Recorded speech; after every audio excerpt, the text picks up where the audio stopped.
Okay, hello everyone. Welcome to tonight's episode.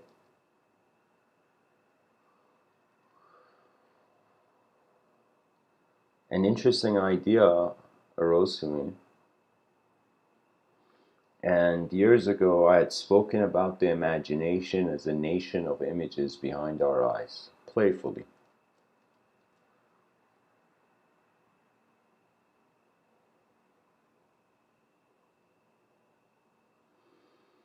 And I thought that I bring up the question,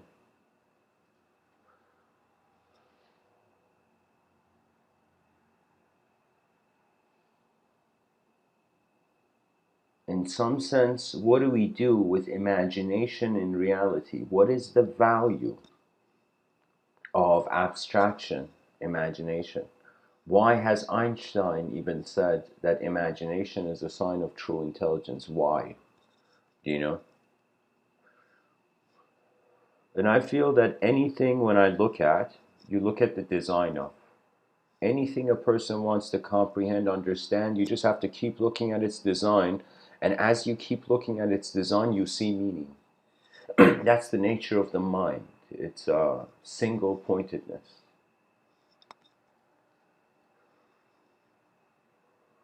It's really where the mind moves itself. Oftentimes I just sit down in these talks and I look at the title, and the title is a realm. So let us say that imagination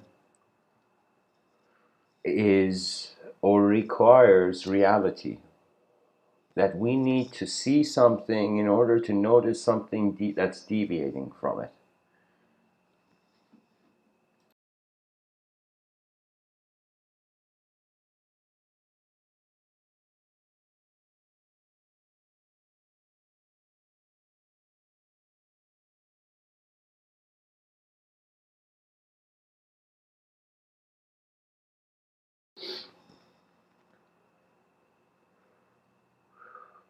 The way I kind of noticed that I can move as a mind, not just as a body, personally, was that there came a phase of preferencelessness. Like I was really preferenceless. Like I had no opinion on soul, God, life. It was just this preferencelessness, a sort of disinterest, as if you've been pushed aside, as if you have been not allowed to play the game, you know?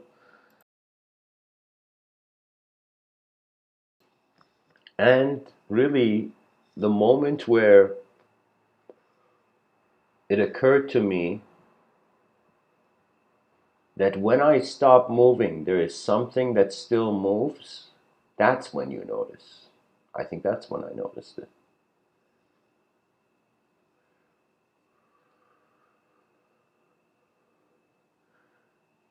For me, there is two things living at the same time. And the only reason I've come to this conclusion is because of studying the dream state and noticing the mind is living a life.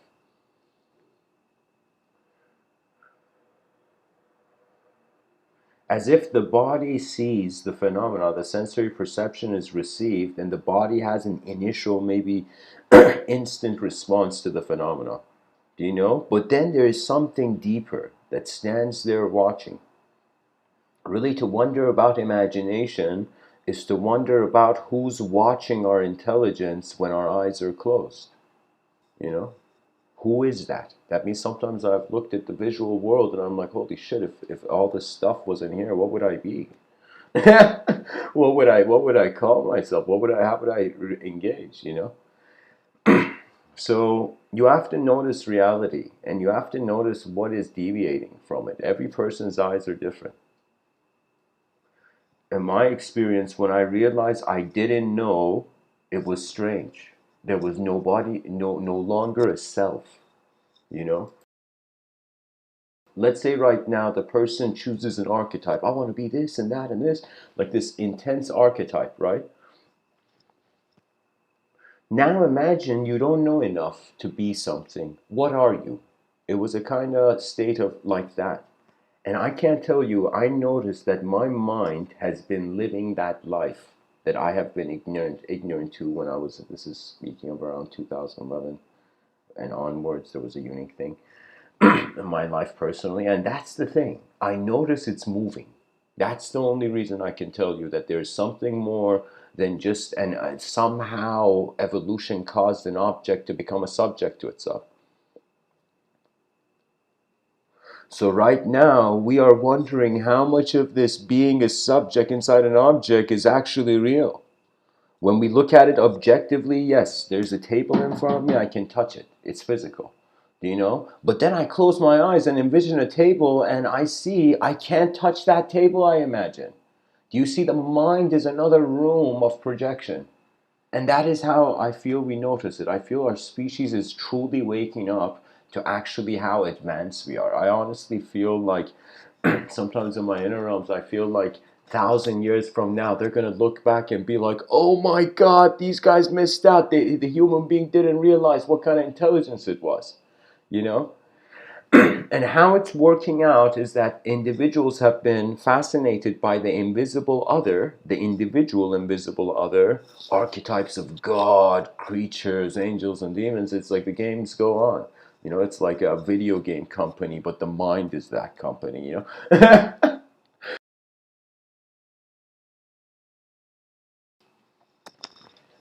And there is something crucial that life is not a technique. It's not a vending machine where you find the right coins and you put it in it and you suddenly get the exact thing you want. It's more like a living communication. This is what all the, when I looked back at mysticism, when I looked at meditation, the wisdom practices, or even the modern esoteric, certain like esoteric ideas, I was like, oh my God, it's as if Buddha never existed, as if no, everybody's forgotten Buddha, you know? That Buddha came at a time where he saw that people, there was Brahmanism before Buddha. The concept of meditation, to be honest, outdates Buddha. But Buddha understood a way of it that's worth declaring it on him, you know, associating it to him. But the whole point is that Buddha, he suddenly, pretty much, he's like this, you know, wealthy emperor's child. He steps out of the empire, sees a sick man, an old man, and a dying man, and he's like, what the fuck? He just freaks out, you know, and he suddenly realizes that alongside satisfactory continuance, there is suffering. Like, this system gets rough, you know. The roller coaster has its rise, then it has its fall as well, you know.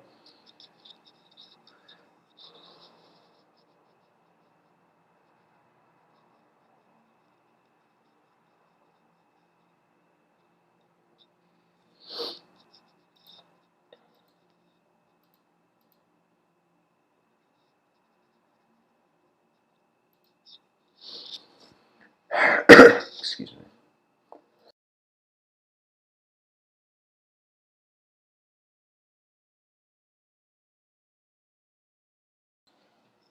So, sorry guys, back to this. Buddha, Buddha pretty much, he comes out, freaks out. He sees messed up stuff's going on in the existential condition. He's like, no way, I'm going to accept this. He goes trying to find a path to truth. He goes to one level where he tries asceticism. He literally tries to starve to death, and because people had thought that when you die, you see life, and it was foolishness. And in the brink of his like anorexic destruction, suddenly and miraculously, this random girl brings him rice. Like, there's a story like that. You know, and Buddha realizes, no, this is foolishness. He even goes up and he sees a bunch of people, they're tied down like bats. They've literally tied rope to their legs and they've tied the rope to the tree. Some, I don't know, some ritualistic practice back in the day. That's the thing about Brahmanism. Buddha was born at a time where everybody was trying a ritual method to truth. Right now, we're trying an intellectual method to truth as a species. But the time Buddha was, people were like doing weird stuff, you know? To us it's weird, to them it was pretty normal, you know. But so Buddha sees these Brahmins kind of like lost in some sort of the ritual component of it, and he sees they're hanging upside down. He's like, what are you guys doing? And they're like, yo man, don't leave us alone, we're trying to figure out our truth upside down. And Buddha looks at him and says, you guys are bats, what is this? You guys are, this is foolishness. And he leaves, and he goes on and on and on. Eventually he realized, he just stops searching.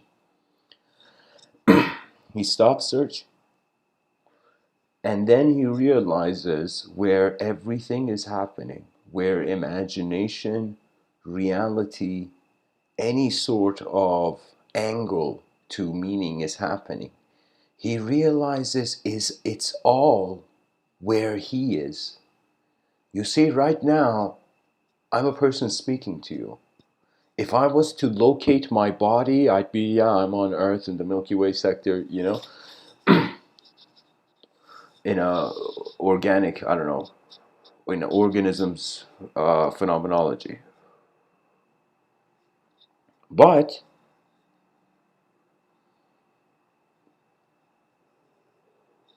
the idea of me, I have tried to give you a location where my voice is coming from. I understand it is from the body, but I treat the biology as an antenna. I feel our brains are just antennas, you know? There's something strange that we are picking up sensory signals. We're picking up even what is empathy. You're picking up how somebody else is, you know? So there's all of this going on, you know? Now, here's the thing. If we can't figure out what reality is, we can't even start touching imagination.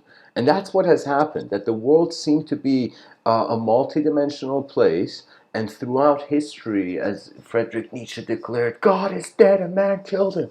You know? Of course, he didn't declare it like that, yeah. But I could totally see Friedrich Nietzsche reading the news. He's like, God is dead, holy shit. And what he means is that man's attention moved away from ultimate or absolute type of thinking. Now we're in a society where somebody thinks absolutely, we're like, yes, extreme, too extreme. You know, we react, you know? But the whole point is that there is a way. There is definitely a way where you can realize while you have been an object howling a brain that somehow has been chemically projecting a mind for you, you can also realize that the mind is not local to the brain. The brain is local. The brain is in your body, but the mind is a momentary simulation. It involves your whole moment. Because there is interference from the other, from the invisible other. It's not that it's like it's just solipsis, your inner realms. We have a solipsis angle about it, but there is other things, you know, here in this world of ours. It's not just us here, you know. And it's not that the other things are things. It's not like us, you know, like, you know, it's Halloween in every dimension, you know. It's it's it's just that it's nature. And after some point, it moves without explanation. So in this life, it's not all about complete, all right, figure things, everything out and then take a step. No, it's literally the bus is about to leave, run. Do you know? And that's your intuition. That's the value of it. That there's moments in this life that we are waiting for our own self. I remember when I was very young, very young, you know, I would go to my mother, me and my brother would go, and we're like, can we go play outside? And she was like, yeah. And we were like, yeah. You know, we'd go and play outside, you know. But later on, I realized that this permission seeking is an inner game. That everybody is waiting for a savior that's not outside of them. You see the difference. If somebody comes and helps you from outside, you're like, who are you? But if somebody helps you from within, that is you helping yourself. You see? So here's the question. A great question that can be asked is, after noticing reality, moving beyond reality's scope of exploration, what are the methods? Do we use duality? Is it non-dual? Is it void? Could it have to do something with an infinite value system that we can't comprehend because our language is so grounded on our temporal form? For me, the thing was, it was a communication, and I don't know, I totally could see why every person who had tried in the world meditation, maybe just like, all right, let's try this, had failed. I could totally see how that could happen, you know, because it is not an ideology, and it is not a theatrics, inner theatrics. It's noticing. Noticing something that was here before the idea of you was, in the simplest way of speech. When you notice that, you are watching your moment as it. So I could tell you, this may sound strange, but imagination is best used by the attributeless. I honestly feel only the attributeless would be wise enough not to touch the inner realm as it happens. For somebody, imagine you're someone who's never experienced victory. Okay?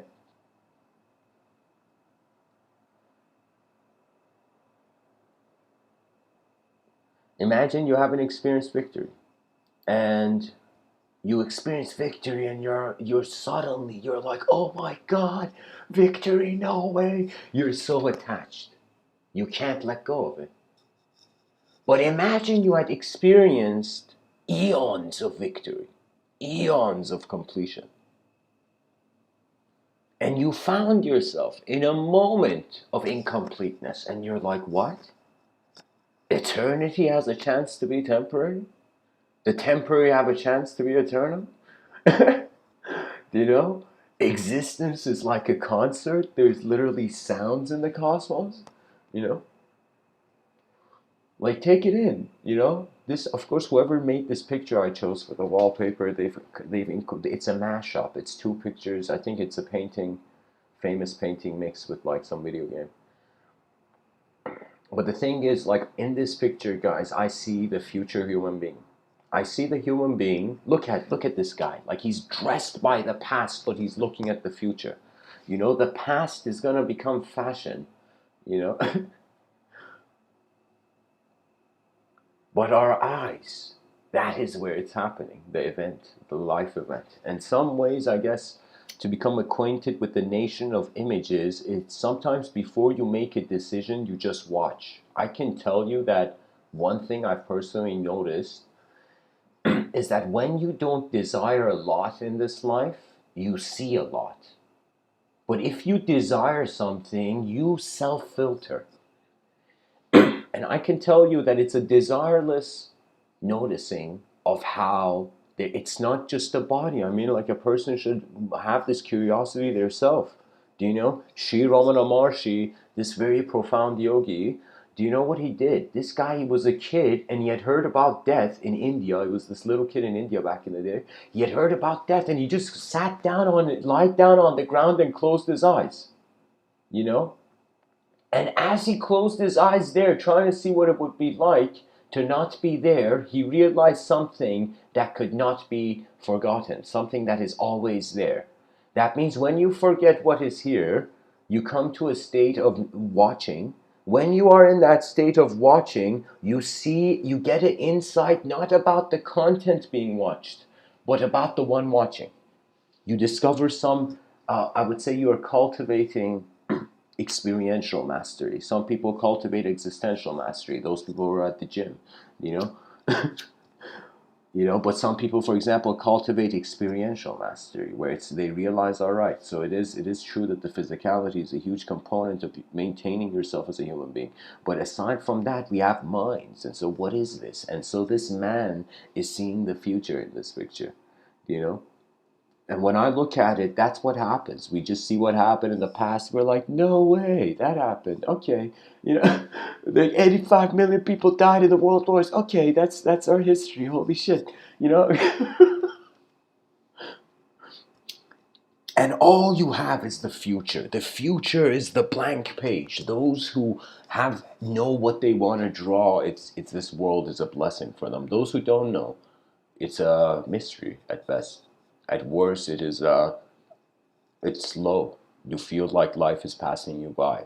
That's one of those low emotions in life. You know, there was a time I had that, you know, even more intensely, that a river was going against me. That means every way I felt, I remember in my writings, I would call that, you know, like my, sort of karmic quarantine. I could see it. Just so many things I could see. There's something else moving aside man. It's the moment, though. It's not dualistic. And so now, even the Bhagavad Gita says, yo, you want to not have karma in this life? Be selfless. They're like, yo, man, what do I do? I'm suffering. They're like, yeah, no problem. You know, just do selfless stuff. Eventually, you'll realize your selfless nature and stop freaking out. You know? But it has to do with effort. There is something key. For example, way before giving these talks, I went on a incredible writing frenzy. Like I was writing a lot, you know. And then the writing, the speaking was a faster outlet than writing every day. And of course, the spirit of rhetoric has its own honor. Whether in silence the finger moves, whether in noise, you know, the mouth roars. You see, that which is moving sound and that which is moving the finger in the hand are the same. It is time to be a field that is moving the particles, not a particle bewildered till ad infinitum by a field that cannot comprehend. Our minds are no strangers to this world, but our bodies are designed to be. We have different DNA, different occurrences, different shapes, different decisions. You know, some people, they look at their moment, they take, they bite. You know, like an animal, how an animal bites. There's even myself when I was younger, like I remember like I once grabbed this piece of like cake that was like the last cake, and it was so animalistic, I felt bad about it. Can you imagine just like really quickly grabbing something, and it's like everybody's like, yo, relax. You know, this was me in a family gathering in Iran, you know. And that's what I realized. The rush is, we are only rushing in our mind. That means, is your suffering outside of you? I mean, pain, yeah, pain is physical suffering. That's suffering. You can meditate as much as you want, but you gotta still go to the doctor, you know?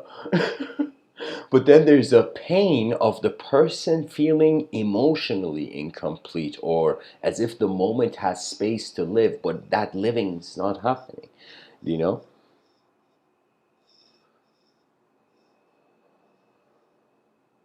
Just like the Buddha realized that what was suffering was a thought, that we have built a civilization for people, but when you look at what the idea of a people, of a person is, it's not physical. The idea is not physical. That means if somebody comes and asks you, who are you? That answer you have in your mind is not a physical object they can touch. You know? It's abstract. You know, and so that's the thing. You are actually, imagination and reality, they become inseparable. They actually are. That means you can't imagine something that you haven't at least seen something real. Like, for example, I could see a giant robot, and I could see like this iced cappuccino like in front of me. Yeah. Like Tim Hortons ice cap, and I can totally mesh the two ideas and see a giant robot shaped like a Tim Hortons ice cap. You know what I mean? Like I can mesh, my mind can totally mesh the two ideas, create a potential, but it first needed the realism of the ice cap and it needed the realism of the giant robot. Then it could mesh it. You see? That means that was the thing. For me, I was like, it's right now a time that, man, it's not enough for you to just sit in front of the TV and watch. Now you gotta become consciously engaged in how you're processing yourself in the moment. Now more than ever is the conscious game. You know, it's not like a battlefield of Normandy where, you know, pick up a weapon and run towards safety. You know, it's now more like you're alive once. Holy shit, communicate as much as you can. The world is multidimensional, but we've designed it in a singular way. You know, shall we have our freedom or shall we wait? Rise, mankind, rise. That's the only way, really.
It's just a cool place, guys. There's no fixed meaning. The world changes its dimensions. Our mind is like a prism. Light enters it in one way and spectrumizes, you know. There will be people who will look at this civilization. There will be some who will be drawn by the body of civilization. They will go on helping the infrastructure. There's many inventors that will walk this earth, you know. There are those who will care about the mind of civilization, those who will not forget not just the spoken word, but the unspoken word. You in some sense, echo. It's as if your ancestors just kept things good to give you the thing and be like, buddy, we left. It might break.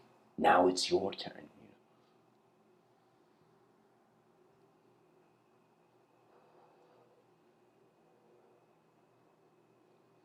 If a person was looking for a multidimensional event, you know, if you were looking for the multidimensional, little do you know, you are the most multidimensional event on this planet.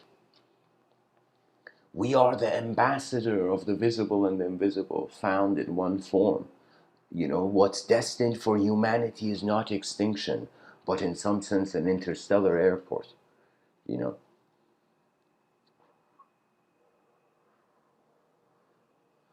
It's as if it's some urge, you know. It's as if when I think about it, of my earliest memory, and I'm like, what do I feel about my earliest memory? Then I start laughing because I'm like, my earliest memory, I had no other memory to laugh to compare to, you know. So it's like, it's hilarious. What's the edge of memory? The void. Who knew emptiness is a memory? It's like, remember that time we were emptiness? Yeah.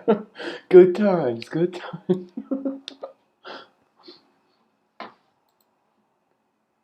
You know, guys, there's the story between these Zen monks, and it's like, I don't know if I'm going to get the story right, but pretty much it was something like these three monks are sitting meditating quietly in front of one another. There's a candle in the room, just super meditation, you know, vibe. And what happens is one of the monks suddenly starts speaking and says, I have realized I am nothing. You know, like, I have realized the nature of reality. It's nothing. You know, and he gives like this deep speech. You know, he's like, I have realized I'm nothing. Then the other monk suddenly opens his eyes, sees what the other one has said, sees both of the monks have closed their eyes. Then this monk, second monk, is like, I too have seen that I am nothing. I have realized this nothingness very deeply. You know, the second monk starts saying he has understood nothing. Then the third monk's like, holy shit, these two are saying they've understood nothing and they think I'm gonna be here, like, act like I didn't understand nothing, you know? The third monk's like, I too have understood nothing, do you know? And then there's a silence. All three of them have spoken. And then the first monk turns around and he's like, look at these guys, you know? I thought I was nothing first. They copied me, you know? The first guy's like, no, guys, I'm nothing. And so that is how human beings have played with the dirt of the mind, which is language. The treasures, the gold, the diamond of the mind is an experience. That means if you're living, if you're alive experientially, rhythmically, you're conscious that for the first time your mind gives you permission to perceive the world with life in it. I mean, think about it, right? For eons, lifelessness, you know, no, there was nothing here to see or perceive meaning, you know. And then after, suddenly there's a mind, and this mind seeing meaning to it. And it is true, this mind can look at the truth, or it can see that there is a potential that it is alive. For me, I feel what's being forgotten. What's being forgotten is that civilization is built on a living phenomenon, not a lifeless thing. Our minds are the only thing we have to try to see if there's greater dimensions. And that's the ironic thing, is we're using the mind to go to higher dimensions, but the mind is a higher dimension than the body. It's a witness. It's watching it happen. Like, whenever a person speaks, Whenever a person does something, like they're watching it. Everybody is aware what they're doing really when they're doing it. It's just that they're either fearing to be conscious of it to take the wheel, or they're just like heartless or careless. One of these two. And it's not that people are heartless, but it's just this is how far it's updated.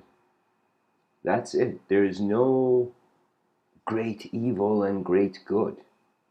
It's just a bunch of creatures that have nothing else left to do than reveal their most advanced performance. That is all that life is asking you. Before instruction booklets, before anything, before the divine had to point us the right way, there was something about existential design that before it could judge itself, it was flawless, flawless, changing, changing.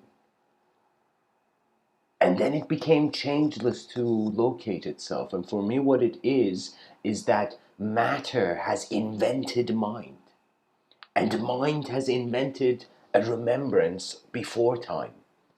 And so for the first time, beings are looking at this life and they're saying, what time is it only to see? Plato had said time is the moving image of eternity. At the same time we have built a civilization based on the fears of the temporary, it could become of a sort of eternal advancement. One of the best ideas of wisdom I saw that really put my whole rage of my kind of soul at rest. And it was that the meaning in our lives is not per se something we can understand now. That we live for those who will one day comprehend the meaning. It is a selfless game, yet we're being selfish in it and wondering why it's not being played right. You know, it has to be. It's a selfless design. Where in nature do you see the idea of self?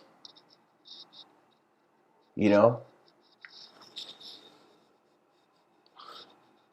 it's like imagine going by like somewhere where there's a cow. Like when I was in India, there was a cow there in the streets just chilling. And imagine like somebody's like, look at this cow, and the cow turns back and it's like, who are you calling a cow, man?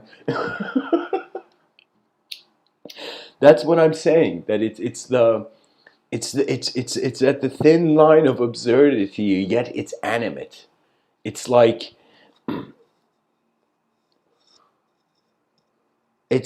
playfulness is an eternal state. There's no time. But seriousness is fighting for the outcome of time.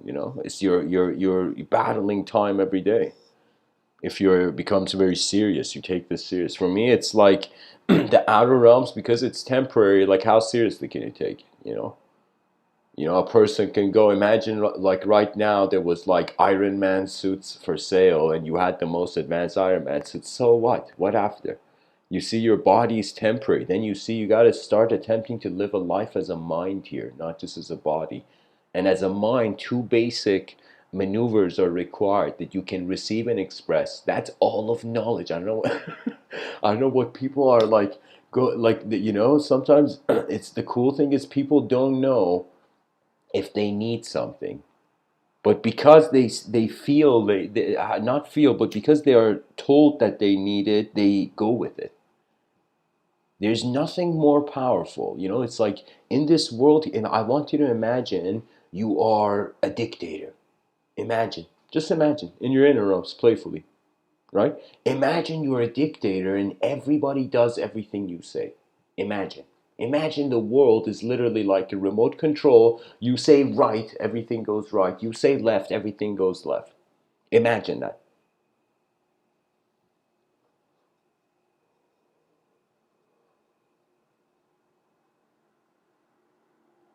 You will eventually be like, this is some lonely business being a god. Do you know what I mean? That life has to somehow push itself. And this is an idea. What if it was in some sense, like this was one of my deepest questions. I'm like, oh my God. Like I think even religious people don't realize, you know, like theologians don't realize, Strangely, those who don't entertain metaphysics indirectly realize it. You know? That whether you go towards the infinite, it will eventually come to a moment where it's inconceivable to a past. So imagine like how an iceberg breaks, like a chunk of it breaks and just floats into the water. It's like so the life is kind of like that, where who you are suddenly breaks away one day. And you don't feel the same. You don't want the same things. It's as if like the eagle has flown to another branch, and has discovered the wings in between, and so the sky is your horizon. For me, I had a relationship with the imagination through expression. You know, that means it was like for me the way to test what was going on with my inner realms was to express it, right? To see like its legitimacy. And that's why I wrote a lot to kind of try to figure out, okay, what's the mind doing when I close my eyes and there's an emotional event going on, and yet the hand instantly knows exactly what to write.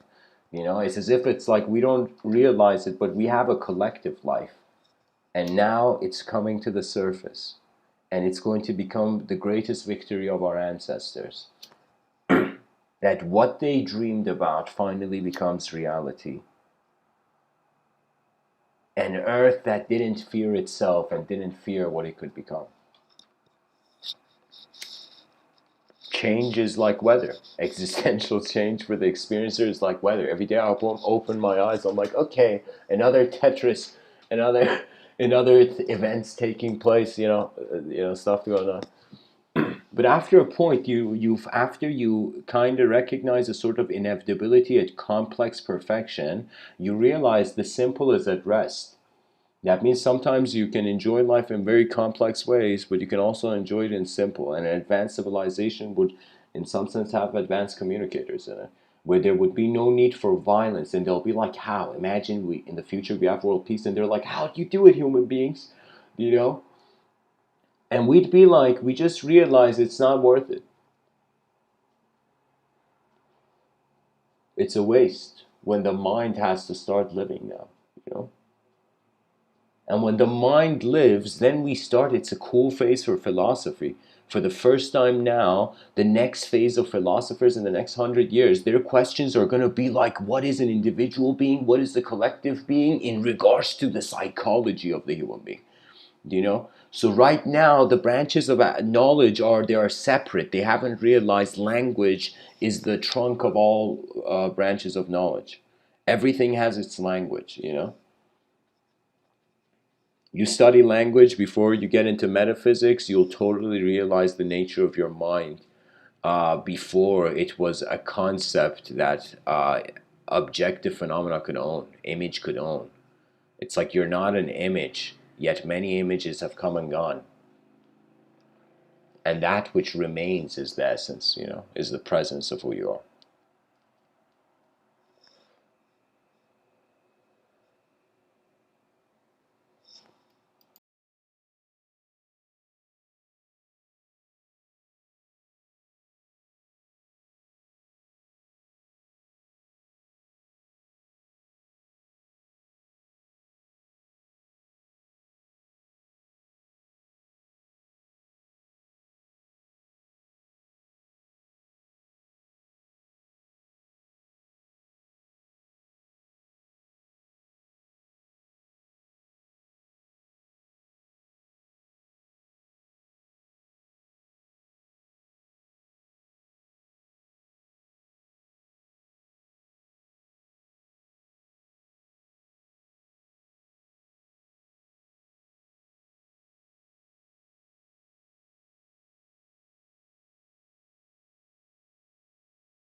in the trenches of ideological ignorance,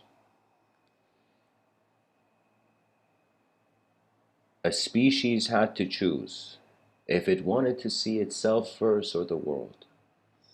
The species strangely chose the world, even though it had built a civilization to just focus on the self. As people started to see the world, they began to see that the person was not just the person, that who you are depends on your world as the alphabet of image.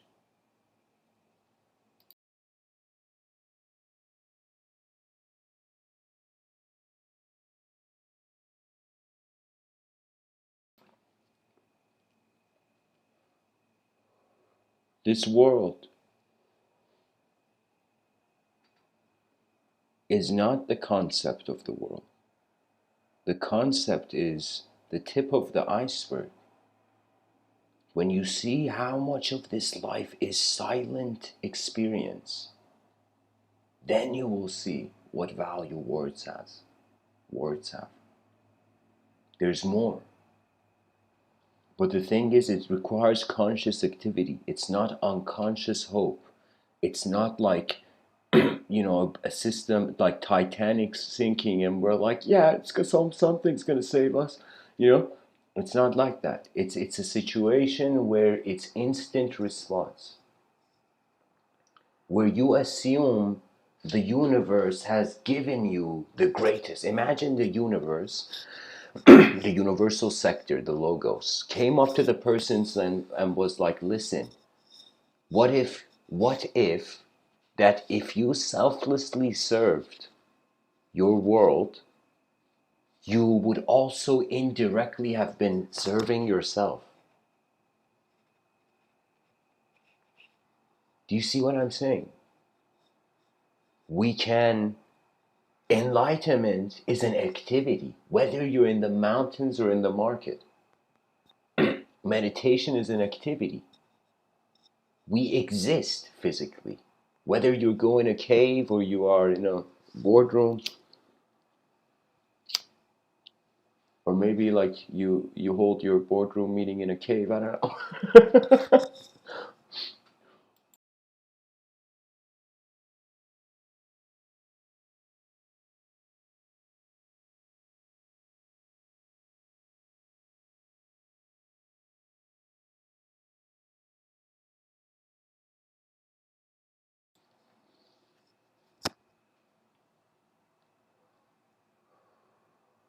Imagination has to be expressed, and before you can move, you need space to move. So you can say imagination is the space where reality moves. When I even when I'm giving this talk right now, it's like there is this feeling of like just sight, inner realm sight. It's the internal cinematic language. Communication is translating. It's the it's just literally putting this inner film into words.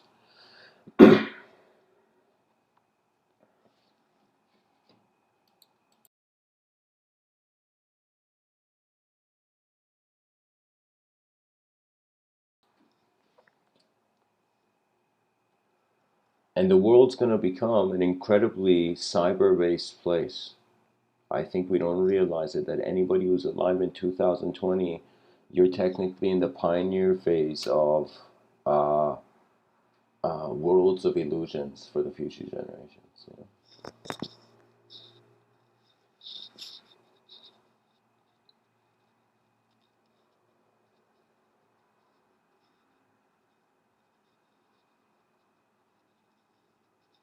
Somebody once said that pretty much in studying a system and recognizing that that system is in chaos, it doesn't matter if this system is like a business, doesn't matter if it's a family, whatever. In any system where there is chaos, and chaos, if we can define it as motion without meaning. So in a system where there's motion without meaning, to bring order, we have to, in some sense, pinpoint our attention on a form. So I would say order is the mind's life, chaos is the body's life. The mind is not an object, so it can only love. The body is an object, it can only fear. Not that it can only fear, but you know what I mean? Like it's like our physical body. It's like it's not an immortal technology.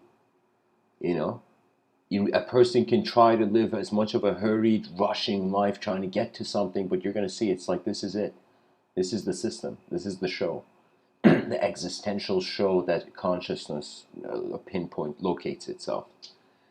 So in a chaotic system, your free will is what generates order in the chaos of your life. Now you can say imagination is used in that process.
It is like a nation of images. I mean, there is memory. So it's like the person saying, hey man, are you imagining your memories, or are you remembering your imagination? For me, the nation of images, it's antenna based because I can't remember everything until I find some correlation to it from the present moment I'm in. That means if somebody says, remember your childhood, I'd probably think about like the first memory, like me kicking a soccer ball, then second memory, kind of like, I don't know, maybe being a toddler and seeing the carpet, you know. Like it jumps. Like it's not linear. It's not like a file cabinet where you're like, oh, okay, this is this memory and that memory and that memory. Maybe for some people it is. Maybe some people are better AI than AI. I don't know.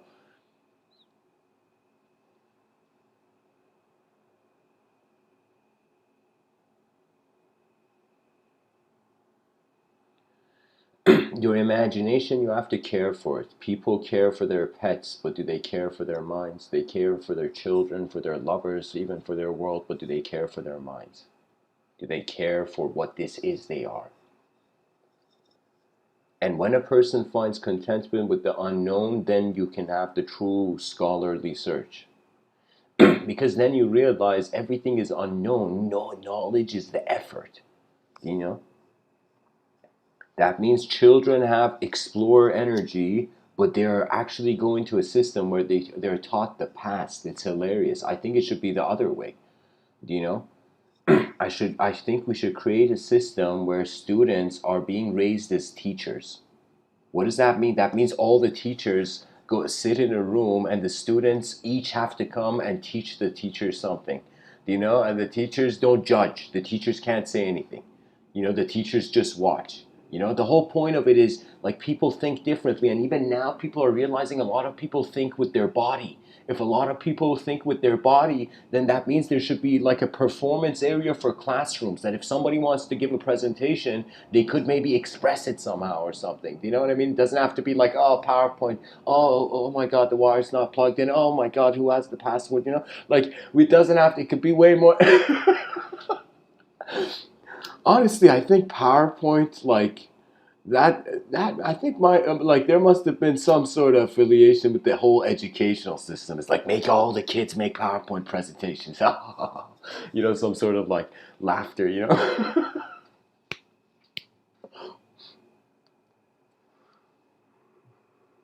Let me tell you, education is just expansion of knowledge. That means after you have learned everything the past is learned, the past is like, all right, we need the new though. You know, and the person's like, oh my God, you're telling me I went to an educational system, learned all this stuff about the past, but the valuable thing about knowledge is to find the new? Do you see? It's like, what are we filling up our minds with? You know, if ideology was like juice or something, you know?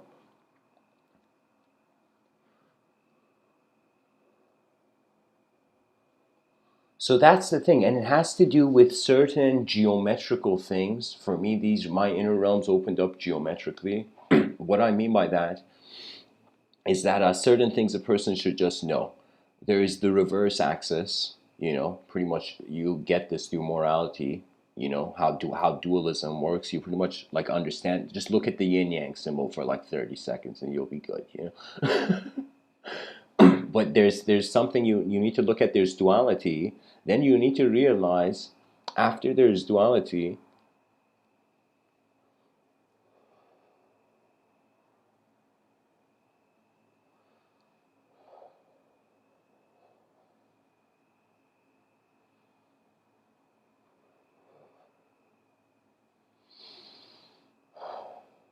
maybe I should say it this way. You notice stuff, what stuff is made of. You notice the material, then you notice the design.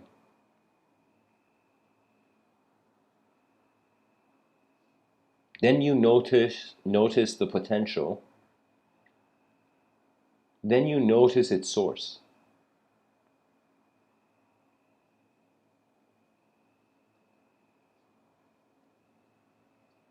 So I feel like these four modes,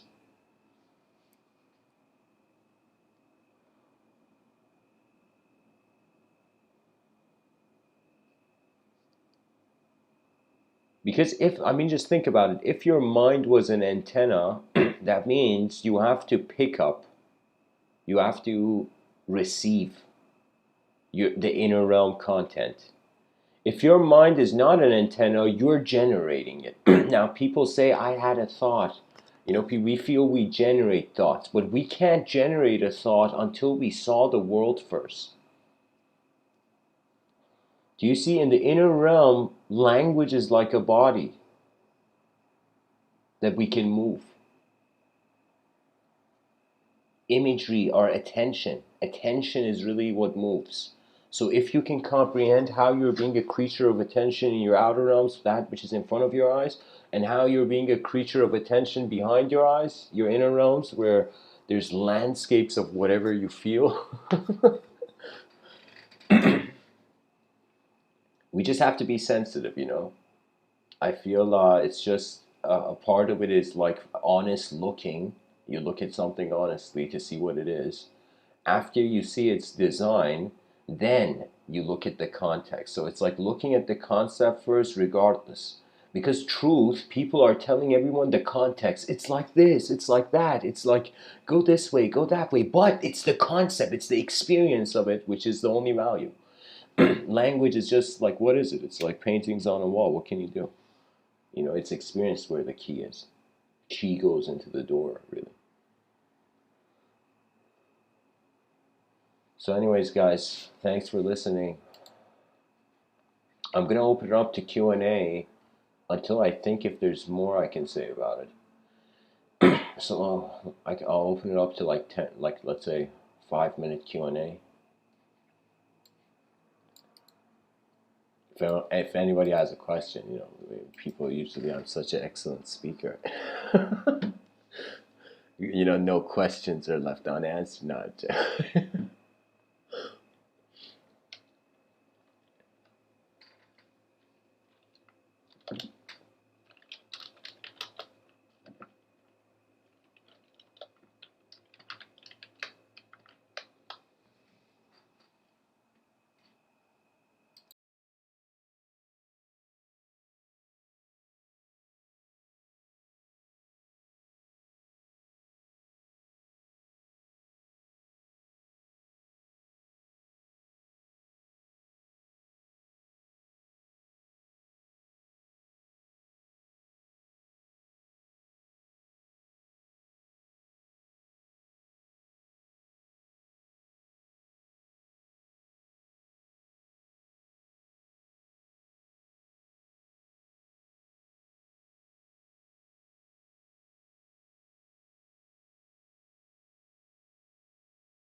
All right, guys, let me see. I feel still something's incomplete about this talk. I'm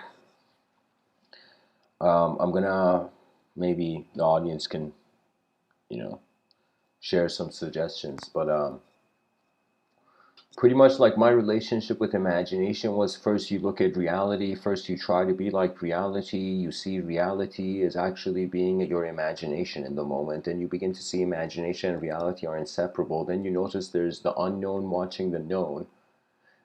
After you notice the unknown watching the known, pretty much a creativity just becomes trusting the unknown and trying things anew. And when you try things anew, with that trust, the intelligence fulfills itself. So think of yourself as a being, as an intelligent being, that if you trust yourself, your mind becomes your ally, as if like, you know, becomes your commanding officer, you know? Because what the person is presence.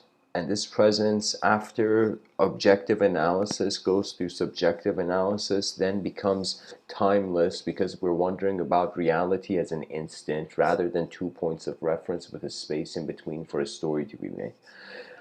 So because of that instantaneity, it just becomes moments of intense stillness and silence, literally meditation. It's not about even thinking about your pose or your breathing. You know, it's about just literally placing your body in a comfortable enough position for it to be still. So then from that pure stillness, the mind begins its own work, if you trust it. If you don't, you just feel. If you trust, the feeling animates into image, can animate into image. And the issue is, people, for example, you see this in the Mount Shasta area, you know, that people, the relationship with their inner realms is, it's a new mistake, that they get attached to a personality. A lot of theosophists, it's like noob theosophy, pretty much. You know, the person thinks there's something else, then the first thing that appears there, they get connected to it, and they think it's just that. But it's actually the whole time a relationship with your own decency. You might not believe it, that everybody doing anything spiritual is a relationship with their own source. That's it. That means you strip away the language and all this, pretty much a human being is left with everything else in the same moment. And it's all changing, and what you can do is just consciously live here. Because we're alone, it's strange. We're like an island on an island, but there is other species. Like, thank God there's other species. You know, thank the universal sector, there's intelligence of the universal sector, there's creatures here other than us. And imagine scientifically, we get to a point of the evolution of nanotechnology infused with biological practices that it becomes like we can create creatures. Like, imagine all the Pokemon that you see. It's in like the whole Pokemon narrative, you know, the whole Pokemon show. Imagine in the future, all those creatures can become living creatures like pets, and you can buy them. You know, that means it's like we see the first actual living Pikachu, you know, everybody's like, no, no way, you know, like, so I'm saying it can get to a point. It's just how you attain it is really, you don't chase the butterfly. That's the secret. You don't chase the butterfly. Just abide by the nature of how you simply are, you know. Don't be afraid of the fool, and then you won't be afraid of your greater intelligence. So anybody who's not afraid to look foolish, it doesn't matter. For everything is momentary. At the end of it, it's like a sort of street smart witness that calculates what is the value of the whole thing. You know, guys, I thought something interesting about the wallpaper. The wallpaper, I thought, how crazy would it be if this guy who walked on the mountain, who's on the top of the mountain, imagine under from behind the mountain, he didn't see this kind of a world. Like, behind the mountain, it was like carriages and, I don't know, farmers, farmlands, and maybe like industrial stuff or whatever. But he suddenly climbed the mountain and was like, hey guys, there's a literally like some next level sci-fi world on the other side of the mountain. And, you know, what do we do with this? You know?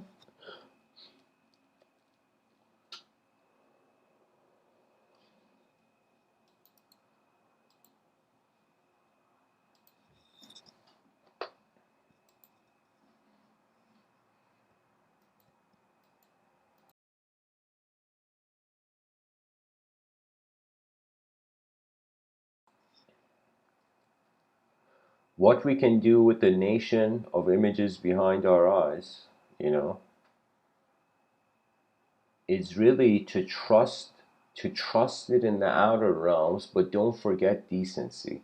So I think that if the whole species can entertain this model, the inner realms and the outer realms, the subjective component to how the human being is animate and the objective component to how the human being is animate, then a lot of shenanigans gets filtered out. You know, if we use this model and if we realize we're not thoughts, they come and go. You know, there's something watching. It's like, who is that blowing the candle cake every day? Not every day. You know, that's so silly. Oh my God. Well, imagine you're like, who is that blowing the candle, you know, every year?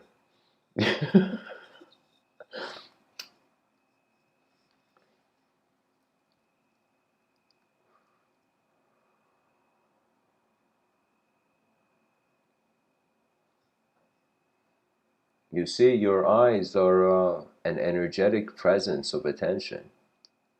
You are the choice of their display. You are also the chooser of what you see. That means one thing that is very clear. Any human being that doesn't trust what they are, you can't function. If Tony Stark doesn't trust the Iron Man suit, he wouldn't make a move. He'd be like, oh my God, what if I make a move and this whole thing just glitches or something, you know? So that's the thing. When you trust the system, you can work with it. It's like you can't ride a horse if you don't trust the creature. You have to trust your balance even in the moment. So that's the thing, you know, it's for the first time they're no longer being a higher self. It's like, what is this higher self? It's all now. The high and the lows are all momentary angles. It's this continuum, space-time continuum, we call it.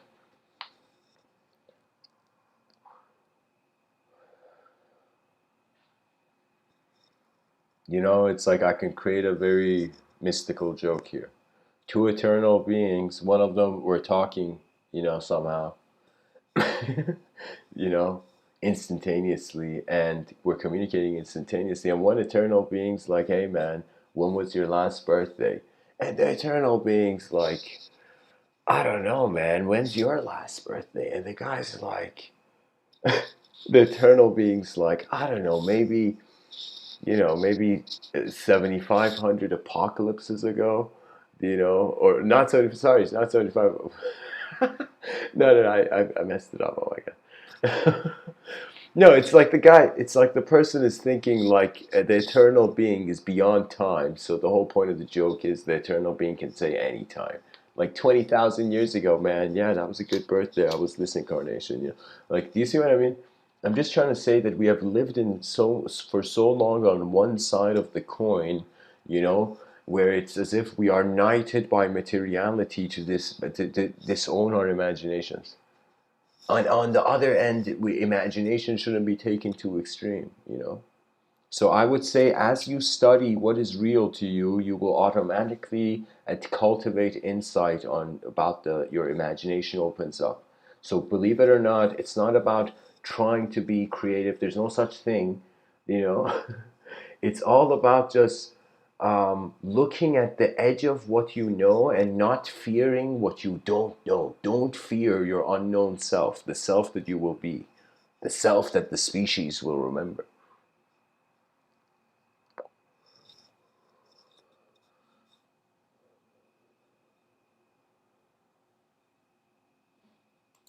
I'm going to actually look at the definition of imagination. Let's just look at this. The faculty or action of forming new ideas or images or concepts of external objects not present to the senses. Yeah, the faculty or action of forming new ideas. Pretty much, isn't that life? Don't you, every time you move, it's like a new idea. Every time you breathe, it's like who has entered the moment now. It says the ability of the mind to be creative or resourceful, the part of the mind that imagines things. Look at the definition of imagination. The part of the mind that imagines things. We have limited to stuff. It's like we're worshiping a car antenna and we're like, yo, this car antenna is so intelligent and all the signals come from it. It's a symbiosis with an individual position of life with a collective position of life. The collective position of life hasn't emerged properly yet. So there needs to be endless like people just looking from their corners of the universe at how we can, how the new civilization will advance. So anyways, guys, thanks for listening, and